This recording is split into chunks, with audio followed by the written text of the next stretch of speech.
حضرت علی رضی اللہ تعالیٰ عنہ کی فضیلت بیان سے باہر ہے. ان کی شان میں ایک جملہ بھی نہیں کہہ سکتے, ان کی شان میں بھی نہیں. جو ان کے ساتھ معاملات ہوئے, مجھے حیرت ہوتی ہے, گلی نکڑ میں گھومنے والا نوجوان واٹس ایپ میں, فیس بک میں مناظرے کر رہا ہے, معاویہ باغی تھے, علی حق پر تھے, ظالم فیصلہ وہ کرے گا جو ان دونوں سے بڑا ہوگا.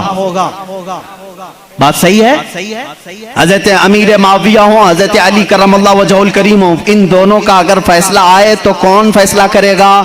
جو ان دونوں سے بڑا ہوگا, وہ محمد رسول اللہ کی ذات ہے, میرے آقا صلی اللہ علیہ وسلم کی ذات ہے, اور اللہ رب العزت ہے. ان دونوں کے اگر آپسی کچھ معاملات تھے بھی تو کون سا چوہا ہے جو ان کے بارے میں اپنی رائے دیتا ہے؟ ہاں, بعض وہ ہیں خارجی کسے کہتے ہیں, جو حضرت علی کی شان میں بکواس کرتے ہیں. یہ ظالم یزیدی ہیں, آج بھی ہیں ان کی اولاد میں کچھ لوگ, اولاد کا مطلب ان کے جانشین اس علم کو اٹھائے ہوئے ہیں جو یزید اٹھایا ہوا تھا, وہ حضرت علی کے خلاف بھونکتے ہیں. کچھ ہیں جو حضرت امیر معاویہ کی شان میں بھونکتے ہیں, یہ شیعہ ہیں, وہ خارجی. لیکن الحمدللہ اللہ کا بڑا احسان ہے, ان دونوں کی ناپاکیوں سے ہمیں بچا کر مولا نے دونوں کی محبت میں ہمیں عطا کیا. اہل سنت و جماعت وہ ہیں جو معاویہ کی شان کو بھی سمجھتے ہیں اور حیدر کرار کی شان کو بھی سمجھتے ہیں. ہم ان جھگڑوں میں کیوں پڑیں؟ قیامت کے دن ہماری نمازوں کے بارے میں ہم سے پوچھا جائے گا, جنگ جمل, جنگ صفین کے بارے میں نہیں پوچھا جائے گا.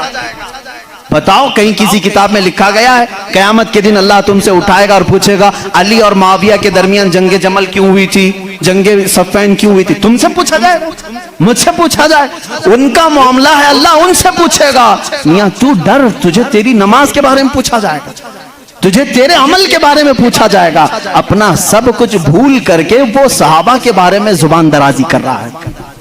اس لیے بچو, یہ رافضیوں کے پھیلائے ہوئے جراثیم سے اپنے معاشرے کو بچاؤ.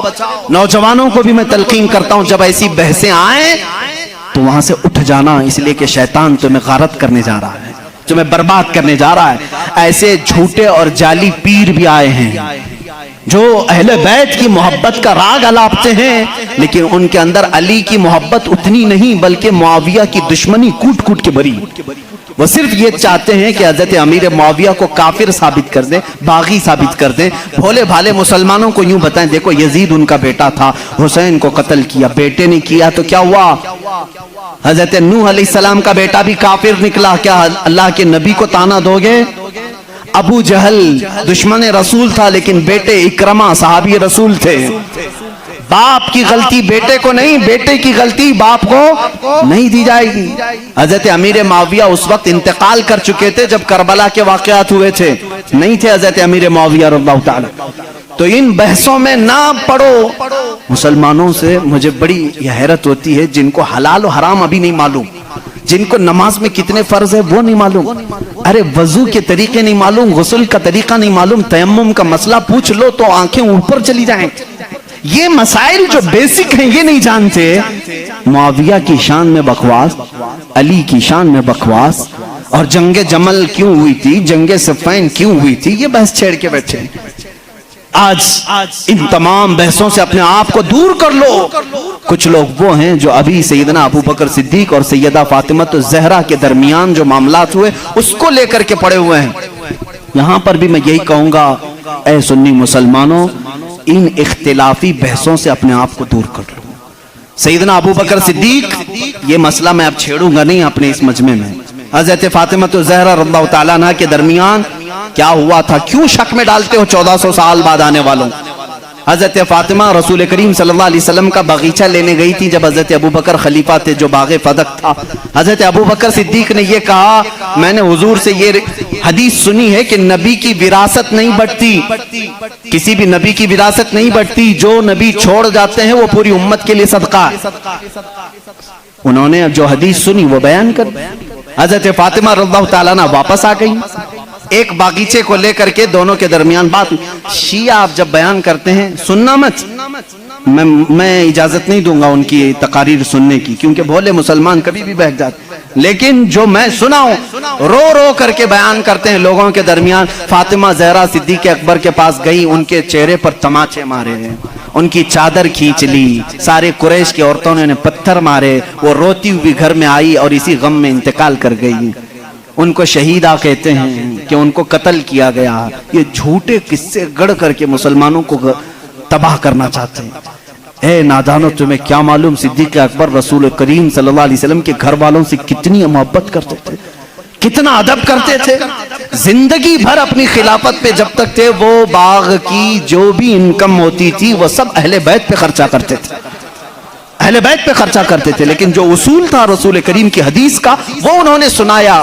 اب یہاں ایک عقیدہ بھی سنا دوں میں آپ کو، عقیدہ بھی۔ صدیق اکبر حضور صلی اللہ علیہ وسلم کا وہ باغیچہ دے دیتے ہیں۔ حضور کی وفات کے بعد حضور کے بیٹے بیٹیوں میں وارثوں میں کون تھا؟ صرف حضرت فاطمہ تھی۔ تو انہوں نے آیت قرآن کی پڑھی کہ باپ کی وراثت بیٹی کو ملتی ہے، تو وہ پوچھنے کے لیے گئی تھی، لیکن جب حضرت ابو بکر نے بتا دیا نبی کی وراثت نہیں بڑھتی، عام لوگوں کی وراثت بڑھتی، نبی کی وراثت نہیں بڑھتی، حضرت فاطمہ واپس آ گئی۔ معاملہ اتنا ہی ہے، ہم سنی اتنا ہی کہتے ہیں، یہ بھونکتے ہیں۔ صدیق اکبر کی شان میں غلیظ الفاظ کہتے ہیں۔ میں تمہیں بتاؤں، حضرت ابو بکر نے ایک اس کے ساتھ عقیدہ بھی دیا، میں مر جاؤں، میں اگر مر جاؤں، اگر 1000 روپے چھوڑا ہوں، میرے بچے ہیں تو اس میں ڈیوائیڈ ہو جائے، بیٹے کو اتنا، بیٹیوں کو اتنا۔ آپ میں سے کوئی فوت ہو جائے، آپ کی اولاد کو بانٹا جائے گا کہ نہیں بانٹا؟ لیکن مجھے بتاؤ، میں زندہ ہوں ابھی، اور میری وراثت اگر میرے اولاد میں بانٹنے کے لیے آ جاؤ گے تو اس کو وراثت نہیں کہتے، اس کو کیا کہتے ہیں؟ وراثت نہیں کہتے۔ شریعت کہتی ہے وراثت موت کے بعد ہی ہوگی۔ شریعت کیا کہتی ہے؟ وراثت وفات کے بعد ہی ہوگی۔ صدیق اکبر نے یہ ہمیں عقیدہ دیا ہے، وراثت اس کی بٹے جو فوت ہو چکا۔ ہم تو رسول اللہ کو قبر میں زندہ تسلیم کرتے ہیں، وہ باحیات ہیں، اپنی برزخی زندگی میں ان کی وراثت نہیں بانٹی جائے گی۔ اور یہی سے شریعت ہمیں یہ بھی عقیدہ دیتی ہے، ہم کوئی بھی ہو، ہمارے انتقال کے بعد ہماری بیویوں کو اختیار ہے عدت گزارنے کے بعد دوسرے سے نکاح کر سکتی ہیں۔ وہ بیوہ کو اجازت ہے، میں مر جاؤں، آپ میں سے کوئی فوت ہو جائے، بیویوں کو اختیار ہے عدت گزارنے کے بعد دوسرے سے نکاح کر سکتی ہیں۔ لیکن شریعت کا قانون ہے، رسول اللہ کی جتنی بیویاں ہیں پوری عمر بھر کبھی کوئی دوسرا ان سے نکاح نہیں کر سکتا، اس لیے کہ اصول ہے زندہ شوہر کی موجودگی میں کوئی دوسرا نکاح نہیں کر سکتا۔ رسول پاک اپنی قبر میں زندہ ہیں، ان ازواج مطہرات کے نکاح کا تعلق قبر اطہر میں بھی باقی ہے۔ اسی لیے تو حضرت صدیقہ عائشہ فرماتی ہیں، جب رسول کریم صلی اللہ علیہ وسلم دفن ہوئے حجرے میں، وہ جاتی تھی حجرے کی صفائی کرتی تھی۔ حضرت ابو بکر کا انتقال ہوا، اسی حجرے میں دفن ہوئے، وہ جاتی تھی حجرے کی صفائی کرتی تھی۔ کون؟ حضرت عائشہ۔ اور ایک عقیدہ میں دیتا ہوں، حضرت عائشہ کا حجرہ تھا، کمرے کی چابی ان کے پاس تھی، حضور ان کے کیا تھے؟ سب کو معلوم ہے نا، حضرت عائشہ کے کیا تھے؟ شوہر تھے۔ اور حضرت ابو بکر حضرت عائشہ کے کیا تھے؟ باپ تھے۔ اب تیسرے نمبر پر حضرت عمر آئے، قبر میں دفن کیے، اس کے بعد حضرت عائشہ نے وہ چابی دوسروں کے حوالے کر دی، پھر اندر حجرے میں نہیں جاتی تھی، خود نہیں جاتی تھی کچرا جھاڑنا صفائی کرنے کے لیے۔ پوچھا گیا کیوں نہیں جاتی آپ؟ اتنے سالوں تک جاتی تھی۔ کہتی ہیں میرے شوہر رسول کریم صلی اللہ علیہ وسلم تھے، میرے باپ ابو بکر صدیق تھے، دونوں میرے لیے محرم تھے، میں ان کے سامنے جا سکتی تھی۔ جب سے حضرت عمر دفن ہیں، ایک غیر محرم کے سامنے جانا ہمارے لیے اجازت نہیں۔ کوئی ان سے پوچھے عمر تو قبر میں ہے، عائشہ جواب دیں گی قبر میں ہوا تو کیا ہوا، ان کی زندگی بھی زندوں کی طرح ہے۔ انہوں نے یہ عقیدہ دیا ہے، عائشہ صدیقہ عمر کو جب زندہ سمجھ کر کے حجرے میں نہیں جاتی ہے تو رسول اللہ کی زندگی کا حال کیا ہوگا؟ تو زندہ ہے واللہ، تو زندہ ہے واللہ، میری چشم عالم سے چھپ جانے والے حضرت عثمان اور حضرت علی کی بات آج تھی، میں کمپلیٹ کر دوں۔ مولا عثمان، مولا حیدر کرار کی دونوں کی شہادت ہوئی ہے۔ حضرت عثمان غنی کی شہادت قرآن کی تلاوت کے وقت ہوئی، اور حیدر کرار کی شہادت رمضان کے مہینے میں فجر کی نماز کو چاہتے ہوئے مسجد میں شہادت ہوئی۔ ایک کا محراب ہے، دوسرے کا قرآن ہے۔ کل قیامت کے دن دونوں شہیدوں کے لیے کون کون کھڑے ہوں گے؟ ایک کے لیے قرآن گواہی دے گا، دوسرے کے لیے محراب مسجد کھڑی ہوگی۔ اللہ اللہ ان کی یہ شان ہے. حیدر کرار کی زندگی کہاں سے شروع ہوئی کہاں ختم ہوئی دیکھا آپ نے؟ روایات یہ بتاتی ہیں حضرت علی کی ولادت خانہ کعبہ کے اندر ہوئی. ان روایات میں اگرچہ اختلاف ہے لیکن حضرت علی کرم اللہ وجہہ الکریم کی ولادت اللہ کے گھر میں ہوئی. اور آپ جب پیدا ہوئے ان کی ماں فاطمہ بنت اسد کہتی ہیں حضرت علی دودھ نہیں پی رہے تھے. پیدا ہونے کے بعد دودھ نہیں پی رہے تھے, آنکھ بھی نہیں کھول رہے تھے. لوگوں کو ایسا لگا معذور بچہ تو نہیں آ گیا, بیمار بچہ تو نہیں آ, پیتا بھی نہیں, آنکھ بھی نہیں کھولتا. یہ بات حضور صلی اللہ علیہ وسلم کو پہنچائی گئی. ابھی اعلان نبوت نہیں فرمایا تھا میرے آقا نے. حضور اکرم صلی اللہ علیہ وسلم آئے, ان کی ماں کی گود سے خود لے لیا. حضور صلی اللہ علیہ وسلم نے اپنے گود میں لیا. اللہ کے نبی صلی اللہ علیہ وسلم نے اپنا منہ سے دہن مبارک سے لعاب نکال کر حضرت علی کے منہ میں رکھا. انگلی کو انہوں نے چوسنا شروع کر دی.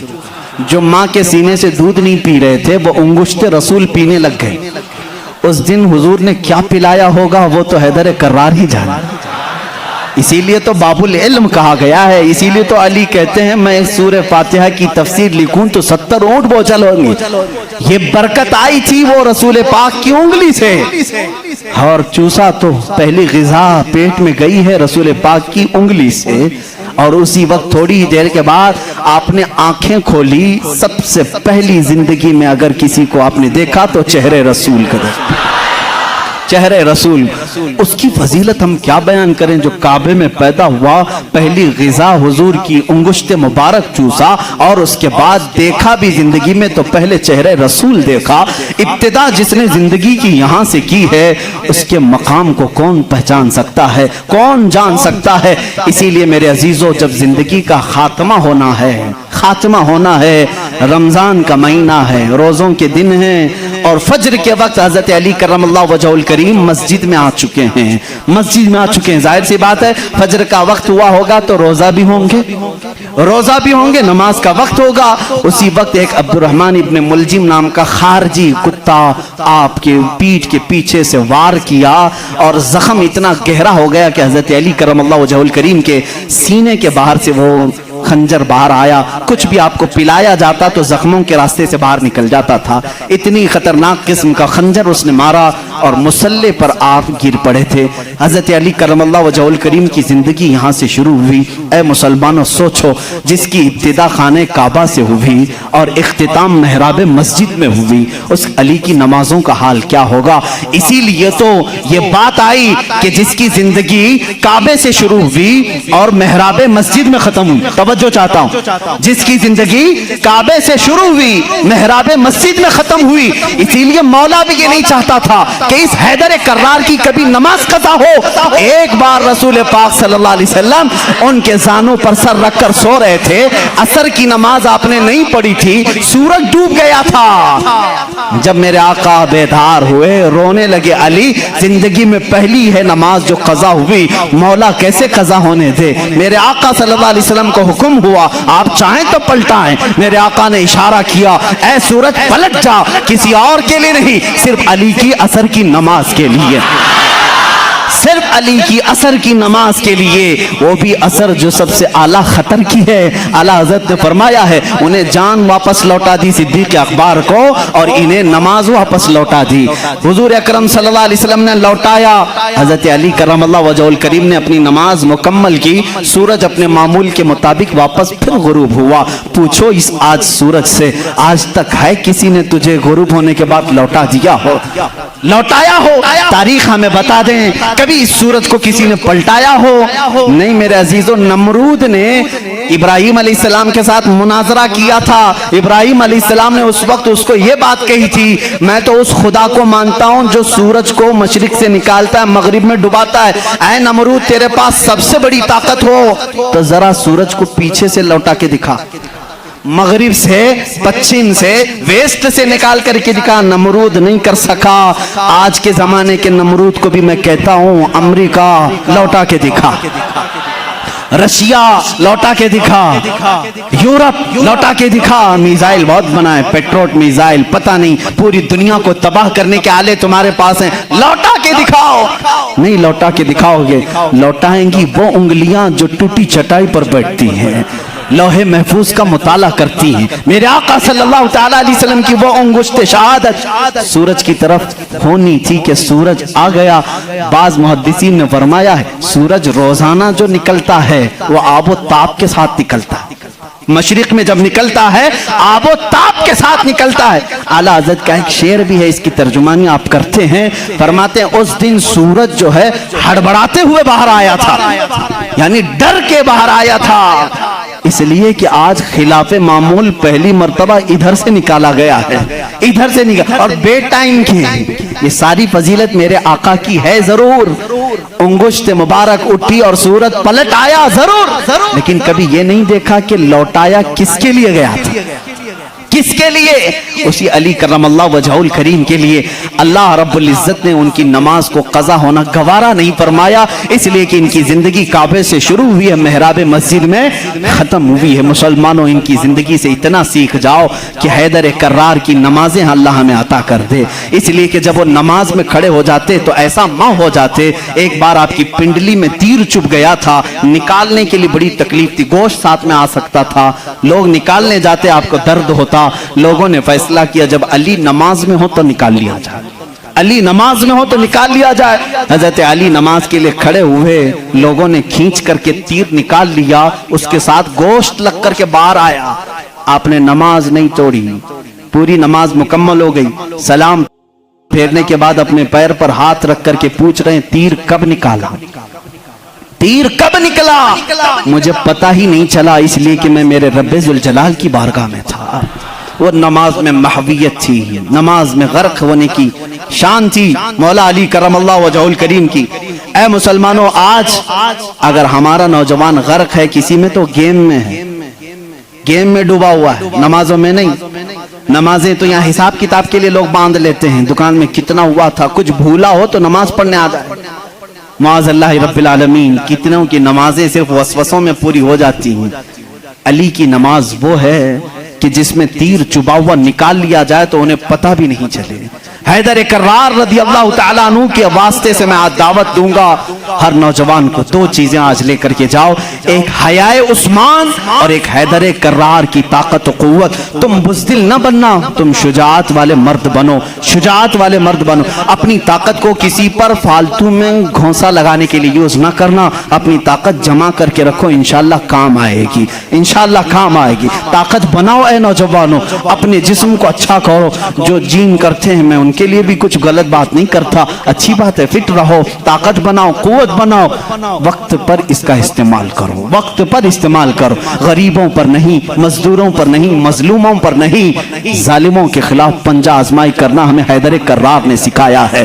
جو رسول کریم صلی اللہ علیہ وسلم کے خلاف آئے ہم اپنی طاقت کا استعمال کر سکتے ہیں. یہ سیلف ڈیفنس کی بات میں کر رہا ہوں, کہیں اٹیک کرنے کی بات نہیں. میری باتیں بہت جلدی لوگ نوٹ کر لیتے ہیں.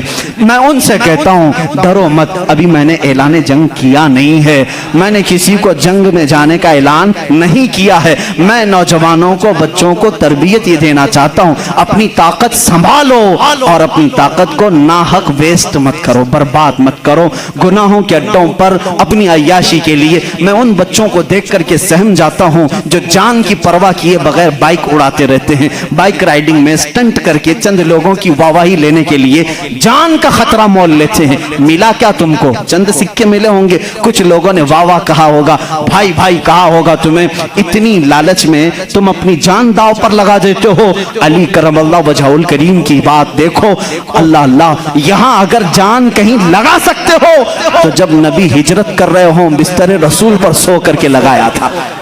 حضور ہجرت کے لیے جا رہے ہیں, مکہ سے چھوڑ کر مدینہ, باہر پورے قتل کرنے کے لیے لوگ کھڑے ہیں. حضرت علی کو بھی معلوم تھا. حضور نے کیا کہا, علی میرے بستر پہ تم سو. بھلا کسی کو کہہ دیں یہاں کوئی قتل کرنے والا میں نہیں, تم کھڑے ہو, کون کھڑا ہوگا؟ حضرت علی خوشی سے چلے گئے. یہ ہے جان قربان کرنے والی بات. بستر پر آرام سے سوئے. رسول کریم صلی اللہ تعالی علیہ وسلم نے حضرت علی کو اپنے بستر پر سلایا. کفار آئے لیکن قتل نہیں کر سکے. حضرت علی کہتے ہیں اس رات مجھے بہت اچھی نیند آئی تھی. اس لیے آئی کہ میرے نبی نے کہا تھا صبح اٹھ کر کے میرے پاس کچھ امانتیں ہیں وہ دے کر کے تم بھی مدینے آنا. جب زبان رسول سے یہ بات نکلی ہے تو مجال ہے کوئی میری جان لے سکے. یہ علی کا توکل تھا, یقین تھا. وہ بستر پر سوئے. میں ایک شیعہ کی یہ بات سن رہا تھا, وہ ظالم اس بات کو دلیل بنا کر کے کہہ رہا ہے رسول کے بعد اگر کوئی خلیفہ بن سکتا تھا تو صرف علی ہیں, باقی کوئی کسی کا حق نہیں تھا. وہ دلیل میں کیا کہہ رہا ہے, جب نبی ہجرت کے لیے جا رہے تھے, توجہ, سب کو واہ واہ واہ واہ واہ واہ کرنے کی عادت رہتی ہے ان شیعوں کو. اتنی بات اس نے دکھایا کہ جب جا رہے تھے اپنے بستر پر کس کو سلایا؟ سب جانتے ہیں, سنی بھی مانتے ہیں, سب مانتے ہیں. اپنے بستر پر وہ پاگل بیوقوف کہہ رہا ہے جو نبی اپنے بستر پر کسی اور کو پسند نہیں کرتے, جو نبی اپنے بستر پر کسی اور کو پسند نہیں کرتے وہ علی کو سلا رہے ہیں. اس بات کی علامت ہے کہ نبی کے بعد ان کی خلافت بھی علی کو ہی ہونا چاہیے. میں کہتا ہوں اتنا ہی کیوں سناتا ہے, آگے کا کیوں نہیں سناتا؟ علی کو ایک رات کے لیے بستر پہ سلایا لیکن 9 دن کے سفر کے لیے اپنے ساتھ کس کو لیا تھا؟ مدینے تک سفر کے لیے کس کو ساتھ لیا تھا؟ ابو بکر صدیق کو. ہم ایسی اونچی دلیلیں نہیں مانتے اور نہ جانا چاہتے ہیں. یہ تو اللہ کی منشا تھی جو ترتیب خلافت ہے. ابو بکر صدیق آئے, عمر فاروق آئے, عثمان غنی آئے, حیدر کرار آئے, ارے سبوں نے اچھی خلافت کی. آج تمہارے پیٹ میں درد کیا ہے؟ ان کو پہلے, ان کو پہلے. تمہارے سوچنے سے اب وہ خلافت بدلے گی نہیں, جو ہو گئی ہو گئی. اس سے کسی کا نقصان ہوا اسلام میں؟ چاروں خلفاء نے اپنا حق ادا کیا ہے. آج سلام کرو ان کی تربتوں پر, آج ان کی باتوں کو یاد کرو. اسلام تیری نبض نہ ڈوبے گی حشر تک, تیری رگوں میں رواں خون ہے چار یار کا. حیدر کرار کی تربت پر لاکھوں سلام. جنہوں نے ان کو قتل کیا ان پر لاکھوں لعنتیں ہوں. جنہوں نے حضرت عثمان غنی کو شہید کیا ان پر لاکھوں لعنتیں ہوں. سنیوں کا عقیدہ یہ ہے, ہم اہل بیت کی جتنی تعظیم کرتے ہیں اتنی ہی خلفائے راشدین کی بھی تعظیم کرتے ہیں. ہمارے لیے ایک آنکھ صدیق اکبر ہے تو دوسری آنکھ عمر ابن خطاب ہے. ایک آنکھ اگر ہم عثمان ابن عفان کو مانتے ہیں, دوسری آنکھ حیدر کرار کو مانتے ہیں. ہم کسی میں اس طرح کے اونچ نیچ کے معاملات نہیں کرتے. حیدر کرار علی کرم اللہ وجہہ الکریم کو ہم یہاں تک مانتے ہیں اللہ نے ان کو وہ فضیلت دی جو بیان کے لیے وہ محتاج نہیں ہے, نہ ہی کسی ذاکر کے, نہ ہی کسی ممبر کے محتاج ہیں. اس لیے کہ مولا نے انہیں کہاں پہنچایا؟ اللہ اللہ, ایک نسبت نہیں, 2 نسبت نہیں, 3 نسبت نہیں, ہزاروں نسبتیں ان کی ایک ذات میں جمع ہیں. دیکھو اگر آج مجھے امت مصطفیٰ ہونے پر فخر ہے, میں نبی کا امتی ہوں. علی اگر فخر کرنے پر آ جائے, علی اگر فخر کرنے پر آ جائے, وہ کیا کیا کہہ سکتے ہیں؟ اے لوگوں, جب حضور ہجرت کر کے مدینے میں آئے تھے لوگوں کو بھائی بھائی بنا رہے تھے, ایک انصار کو ایک مہاجر کو سب کے ہاتھ پکڑ کر کے بھائی بھائی بنا رہے تھے. آخر میں حضرت علی بچ گئے. مدینے میں انصار صحابہ ختم ہو گئے, کوئی ان کا بھائی بچا نہیں. حضرت علی رونے لگے, میرا کوئی بھائی بچا نہیں. میرے آقا صلی اللہ علیہ وسلم نے فرمایا علی گھبراتا کیوں ہے؟ تو دنیا میں بھی میرا بھائی ہے اور آخرت میں بھی میرا بھائی ہے.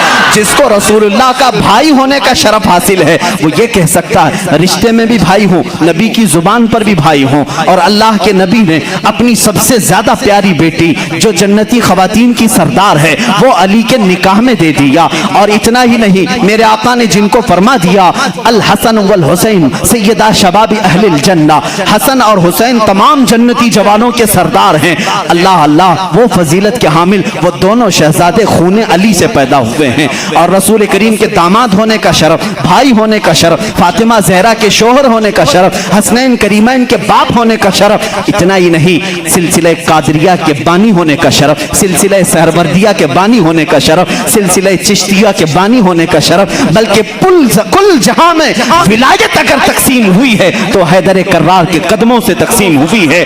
وہیں سے غوث بھی ہیں, وہیں سے خواجہ بھی ہیں, وہیں سے حیدر کرار کی ذات سے ہی ہر قطب ہے, ہر نجبہ میں سے, شرفا میں سے, قطبہ میں سے, اوتاد میں سے, سارے اولیاء کی صفت علی کے بعد یہ ہے. یہ سنی فضیلت بیان کرتے ہیں. سنی علی کی فضیلت جب بیان کرتے ہیں تو یہی کہتے ہیں ہم بعد میں ہیں, علی کا مقام پہلے ہے. ہم ساری چیزوں سے علی کرم اللہ وجہہ الکریم کو افضل و اعلیٰ مانتے ہیں. آخری جملہ یہ ہے, جہاں سب کی فضیلتیں پہنچتی ہیں وہاں سے فضیلت علی شروع ہوتی ہے, لیکن ساتھ ہی ہم دیگر خلفاء کی بھی فضیلت کو تسلیم کرتے ہیں. اے مسلمانوں, دعا کرو اللہ کی بارگاہ میں, مولا جب تک تو زندہ رکھے، ہم میں سے ان چاروں خلفائے راشدین کی محبت میں جیتے مرنے کی توفیق عطا کر دے۔ اے کریم خدا، ان میں سے کسی کی ہم سے گستاخی نہ ہونے پائے، کسی کی توہین نہ ہونے پائے، کسی کی بے حرمتی نہ ہونے پائے۔ اے مولا کریم، جو ان کا مخالف ہو اس کی زبانوں کو تو کھینچ لے، اے مولا ان پر تو لعنت فرما۔ جو رسول کے جانثاروں کا دشمن ہو مولا تو اسے دنیا میں بھی اور آخرت میں رسوا اٹھا۔